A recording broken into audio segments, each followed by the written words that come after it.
Hello, everybody. Doug Walker here. Without my brother this week, he is out of town, so was unable to see the movie, and we're not able to do a sibling rivalry. But the next time a big movie comes out, we'll do it then. But I know you're hungry for opinions, so this is my opinion on Oz the Great and Powerful. This is Sam Raimi's latest flick.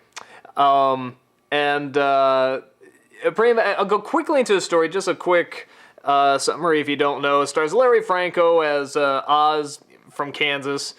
He's a magician slash kind of a con man, like the good-hearted con man. Gets whisked away by a tornado into the land of Oz, which is confusing seeing how his name is Oz.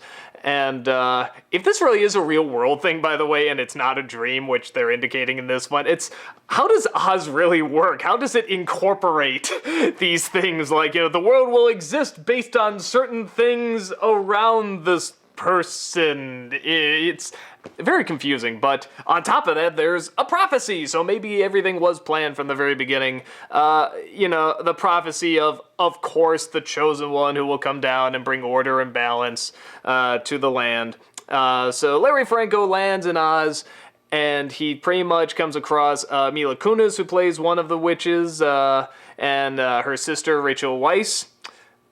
British sister that looks nothing like her. I think I say that in the bum review, but that's really distracting. They pretty much tell him that he is the chosen one. He's going to bring order and balance. In order to do that, you need to defeat the Wicked Witch, who's over on the other side of Oz. Go kill her. So he sets off on that adventure, and what a shock, he comes across colorful characters along the way who join him in his quest. And there's a couple twists and turns here and there, not big ones, mainly obvious ones, but, they're in there, and I won't give it away. And actually, the big thing I'll say early on is that, because the movie does look good, and if you're watching it from the beginning with the black and white stuff and the square ratio, which was very clever, and when you get to Oz, if you think to yourself, wow, this looks kind of muted and not as awesome as I thought, wait, there actually is a reason why the Emerald City doesn't look as colorful, and it's the really colorful, really visually, holy shit, this is beautiful stuff is coming. So if you're watching the movie and you get to that point, you're like, oh man, what a letdown. It's like, there's good visual stuff coming. So, hold out for it. But with that said, there is some stuff that's really, really cool in this movie. I mean, not just visually, I think the story in this movie, this is a really good, solid story. Just when I was looking at the problems that I was saying to myself, no, the layout's great. I don't know how much it follows the original book, or even, I know there's several Oz books. I don't know if one was about how he came to Oz, but it's just a good setup, and everything seems to fall into place for when the other movie, The Wizard of Oz, comes along. For the most part, everything really seems to fall into place from what I've noticed. But still flowed like a good story. So the story, I think, is wonderful. The big part that really, just bombs a good chunk of this movie, really sad to say, the acting's not really good. I'm not really a huge fan of James Franco, but I'll acknowledge he can act, Is it Larry Franco or James Franco? Oh, God, it's whatever his name is. I apologize. It's late. I just got done shooting the bum review. Excuses. Oz. I'll call him Oz. I've seen him act in other stuff, and I'm not a huge fan, but I acknowledge he can act, and he's trying. You can tell he's trying. He's not Russell Croweing it, when you look at him when he's not talking. I mean, when he's worried, he gets the big worried eyes and everything, so he's definitely really trying here. But it's sort of like Leonardo DiCaprio, where I always sort of see this young guy trying to play an older guy, or trying to play something that clearly he's not. And some people can pull it off. I mean, acting's not always easy, especially when you're trying to play so against what you normally are. And here it just doesn't work, and I think a good chunk of the time it's just kind of awkward. He just looks like a young man, trying to play a magician. Which you could argue, well, that's what he is, but his yelling is kind of weird, and he doesn't quite have the charm that I think this character should have. See, I see more like a Hugh Jackman or an Edward Norton in this role. Someone that has this real charm and charisma. He's supposed to be a con artist, essentially, and a magician. He's supposed to be an illusionist. And Edward Norton was the illusionist, so that would make sense. So you got that. Rachel Weisz is okay, nothing spectacular. But the one that really, oh man, Mila Kunis in this movie. First, to her credit, it's not the best written character. Like, from a story perspective, it's a good character. Like, oh wow, you could really develop this and make her interesting and complex. But the way it's written, especially in the opening when she suddenly declares her romance for the Oz character, and that she's in love and wants to be his queen, just sort of out of nowhere. Maybe that was supposed to be like enjoyably, awkwardly intentional, where it's like, well, yeah, it's weird that she would do this. That's part of her charm. If that was, man, that doesn't come through the performance. It's the first half of the movie, it just seems like she's not there. That she'll be saying her lines, but there's just not much emotion in them. And then you get to the point, I don't want to give it away, but she really has to stretch her acting chops. And she has to go to this part in her character that requires a lot, in a sense. And some people are very good at doing this. Some people are very natural at it. And again, she can act. I know she can act. I've seen her in drama. I've seen her in comedy. She is good.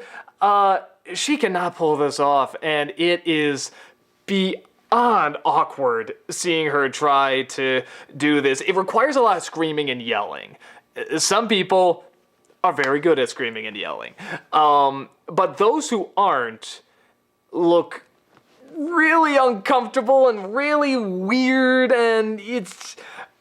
Ooh, and the makeup on her when she gets into this part is not impressive enough, especially for Sam Raimi. And then they keep her in shadow and they build her up, and you're just like, ooh, what's it gonna look like? And it's not that bad. I'm expecting Green Goblin, and even that looked ridiculous, but that was over the top compared to this makeup. And this is supposed to be over the top makeup.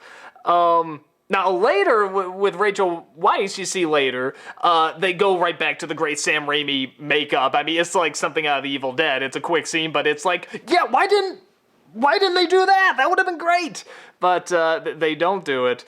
And the acting, I think to myself that some directors must just have a way of directing that, brings out certain performances. Like I think of George Lucas, whenever he directs, the performances are usually not that good. And a lot of those people are good actors. Or Shyamalan.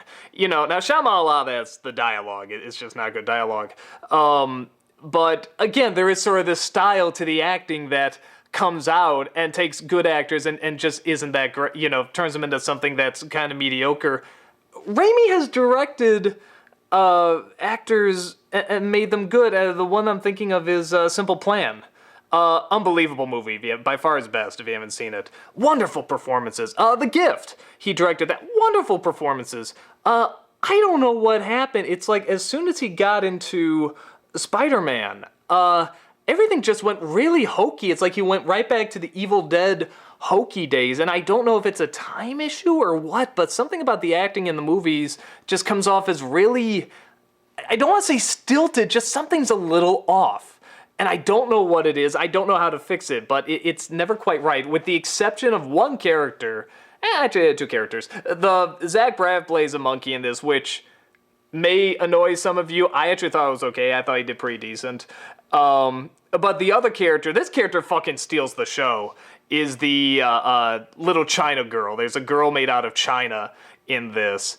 And just from the moment she appears, first of all, beautiful effect. For the most part, it looks like she's there, although they never got anytime they pick her up, it never looks like they're really picking her up. But the reflection on her looks great. The expression on her looks great. The actress that got to play her was great. Anytime she popped up in this movie, it's just like, it's like a Wizard of Oz movie. It's just like, oh, oh, I mean, it's just so likable, this thing. So I was really, really impressed with that, and I wanted to see more of that. There's a scene where,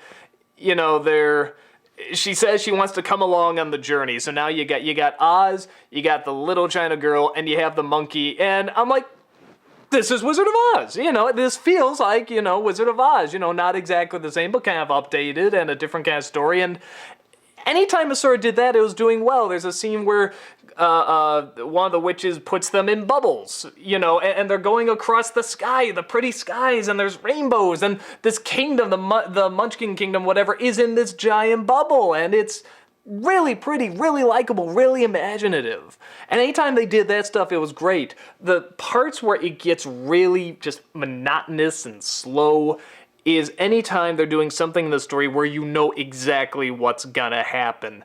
When when Oz is going to leave, and they're saying, you can't leave, I wonder if he's really gonna leave. Yeah, he's just gonna take off, and that's gonna be the end of the movie, right? No, something has to convince him to stay. Or how about when it looks like, it's gonna happen again, and he's going to leave them all behind, and he's the traitor, and they all say, I knew we shouldn't have trusted him, and then you think he's dead, and everyone's moping, and it's really stretched out, and it's just like, dude, we've seen this a million times, and okay, I understand you gotta do it, sometimes in this story. Like I said, I think it's a good story. I think it's a good setup for a story, so I understand you gotta go through this, but oh, come on, can't you speed it up? I mean, the part where they think he's dead, people are just sitting there and holding each other and, oh, geez, and look at your wizard, he's dead. I'm like, will you just get on with it? And there's so many scenes like that. And there's one or two scenes where I'll give the movie credit where sometimes the emotional bits do work, like early on. Some of the best stuff is in the opening, when it's black and white.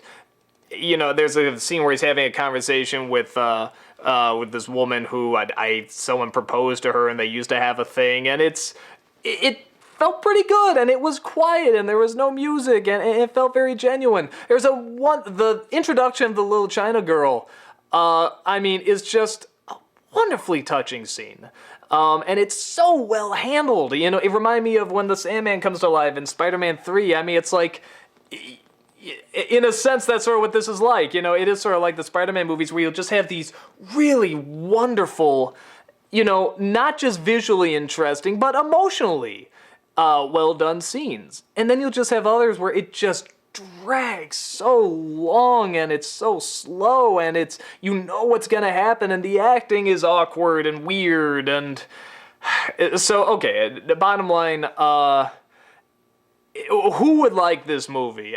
If you're a big fan of The Wizard of Oz, you'll probably like the story. If you're not too picky about it, and you're a big Oz fan and you just sort of want to see an Oz-ish movie, you'll like it, okay. If you're looking for some eye candy, and some inventive, I don't want to say effects, but inventive ideas in terms of telling the story. Because like I said, the opening is very clever, and the opening credits are very clever.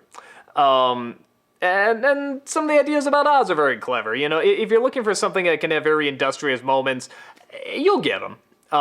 Sometimes you gotta hold out for them, but, they're there. I'd say people wouldn't like it if you're really thinking this is gonna be like the original Wizard of Oz, which I don't know who really is. But if you're thinking like, yes, this is gonna take me right back to my childhood, probably won't. There's too many distracting moments. If you're looking for good performances, don't go here. I hate talking like that because it looks like they're trying, but they just really don't come across. Yeah, it's not really much of an action film. If you're looking for a lot of good visuals, there are some good visuals, but it's not throughout the whole film. Like I said, in some moments they're kind of muted. My overall opinion, I'm very split on it because, like I said, some parts are just so cool. And so, some parts did sort of make me feel like a kid again. Like I said, the introduction of the China girl I thought was very well done. But other parts are just, it's a little too awkward for me. I can't quite say I regretted seeing it, but I regretted seeing lots of it. Like, there's just enough scenes where I'm like, okay, I guess I'm justified that I'm glad I saw it, but just barely. So, yeah, I guess in the future, I want to see Sam Raimi keep trying new stuff. I like it when he tries new stuff and different angles and different ideas. Whatever he was doing in The Gift and A Simple Plan, though, man, he's got to start doing that again, because he got some kick-ass performances out of those movies. You know, and he can direct. I mean, he can do all this. I mean, he's proven himself over and over. But yeah, now we're sort of getting these big budget movies that are supposed to require real emotions, and we're sort of getting the emotions of like the Evil Dead movies. You know, that's not what you need. It's cool for something like Drag Me to Hell, you know, because that was essentially Evil Dead 4, you know, but when you're getting to stuff like this, yeah, something about the performances, something's got to be stepped up. But, yeah, that's my thoughts on it. Hope everything is well with you guys, and I'll talk to you later.